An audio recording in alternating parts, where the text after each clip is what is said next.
Hello hi అండి, నమస్తే అందరికీ. Welcome back to Shannu vlogs and tips. అందరూ బాగున్నారా అండి? ఈరోజు శనివారం కనుక తిరుమల శ్రీవారి గురించి మనకు తెలియని 10 నమ్మలేని నిజాలేంటో ఈ వీడియోలో మనందరం తెలుసుకుందామండి. ఎవరు స్కిప్ చేయకుండా వీడియోని ఎండ్ వరకు చూడండి. మన ఛానల్ని సపోర్ట్ చేసిన వాళ్ళు అవుతారు. ఒక లైక్ చేయండి వీడియో నచ్చితే. ప్రపంచంలోని అత్యంత శక్తివంతమైన దేవతా విగ్రహంగా తిరుమల వెంకటేశ్వరుణ్ణి మనందరం ఆరాధిస్తాం. తిరుమల ఆలయం చుట్టూ స్వామివారి విగ్రహం చుట్టూ ఎన్నో తెలియని రహస్యాలైతే దాగి ఉన్నాయి. వాటిల్లో ఆశ్చర్యపరిచే కొన్ని నిజాలు మన కోసం. తిరుమల తిరుపతి దేవస్థానం భారతదేశంలో కెల్లా అత్యంత ధనిక ఆధ్యాత్మిక ప్రాముఖ్యత గల ప్రదేశం అని మనందరికీ తెలుసు. సాధారణంగా మనకు తెలిసిన వాస్తవాల కంటే మనకు తెలియని అంతు చిక్కని రహస్యాలు ఎన్నో తిరుమలలో దాగి ఉన్నాయి. తిరుమల వెంకటేశ్వరుని తలభాగంలో నిజమైన వెంట్రుకలు ఉన్నాయని, శ్రీవారిని పూజించే వస్తువులన్నీ స్థానికంగా లభించేవి కాదని, శ్రీవారి విగ్రహానికి చెమట పడుతుందని ఎన్నో ఆసక్తికర విషయాలైతే తిరుమల వెళ్ళే భక్తుల్లో చాలా మందికి తెలియదు. ఇలా తిరుమల గురించి చాలా మంది భక్తులకు, పర్యటనకు తెలియని మరెన్నో ఆసక్తికర విషయాలు గురించి ఇప్పుడు ఈ వీడియోలో అందరం తెలుసుకుందామండి. మొదటిది, ఎవరికి తెలియని రహస్యము.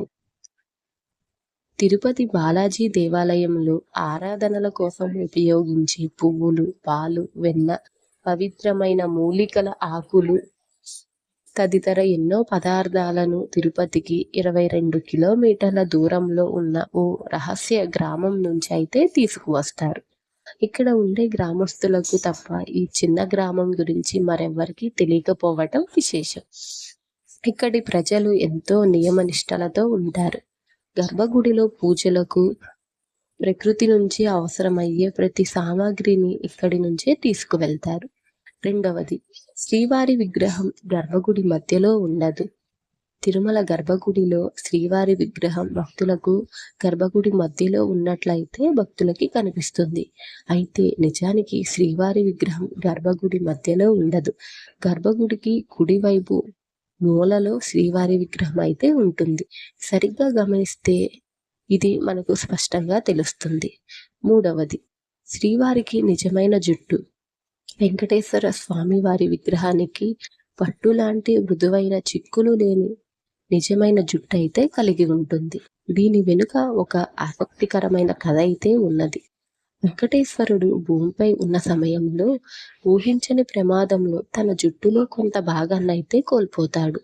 ఇది గమనించిన నీలాదేవి అనే గాంధర్వ యువరాణి తన జుట్టులో కొంత భాగాన్ని కత్తిరించి శ్రీవారికి అయితే ఇస్తుంది.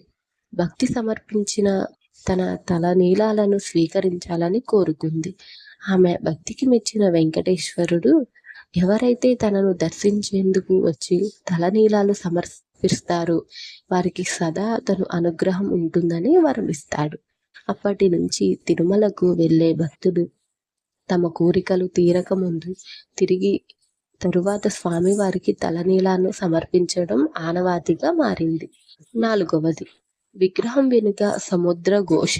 శ్రీవారి విగ్రహం వెనుక నుంచి ఎప్పుడూ సముద్రపు ఘోష అయితే వినిపిస్తుంది. నమ్మలేని నిజం ఇది. స్వామివారి విగ్రహం వెనుక చెవి పెట్టి వింటే ఇది స్పష్టంగా తెలుస్తుంది. కానీ శ్రీవారికి సేవ చేసే అర్చకులకు తప్ప సాధారణ భక్తులకు ఆ అవకాశం లభించదు.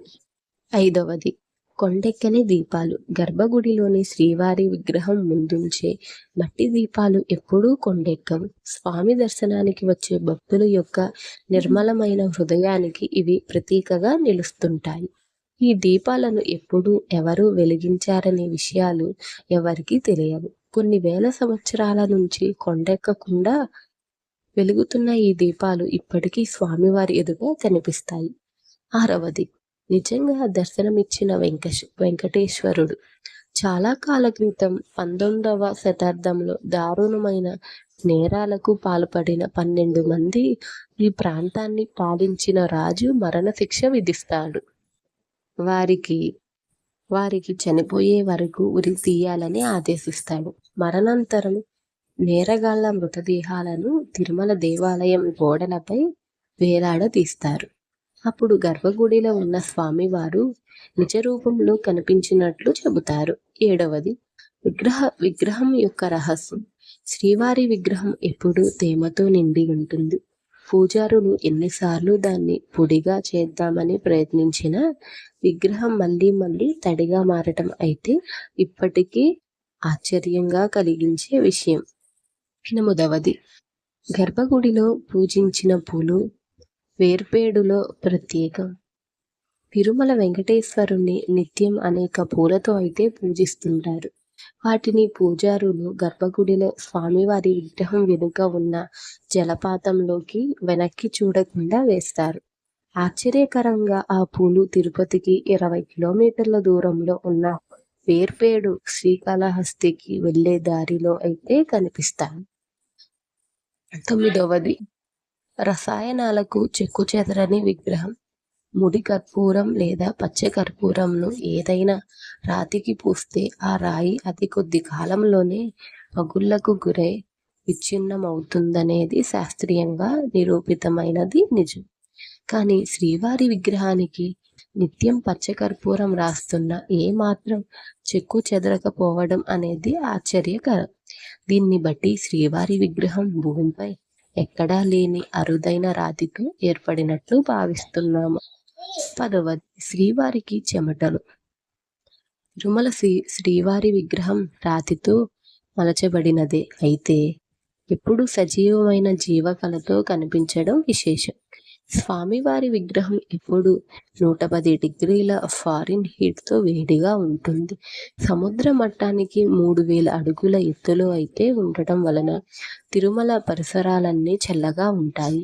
కానీ స్వామివారి విగ్రహం మాత్రం ఎప్పుడు ఉష్ణం కారణంగా చెమటలైతే చిందిస్తుంది. అర్చకులు వాటిని పట్టు వస్త్రాలతో తుడుస్తుంటారు. పవిత్ర స్నానం సమయంలో శ్రీవారి ఆభరణాలు తీసినప్పుడు అర్చకులు ఈ వేడిని అనుభూతి చెందుతారు.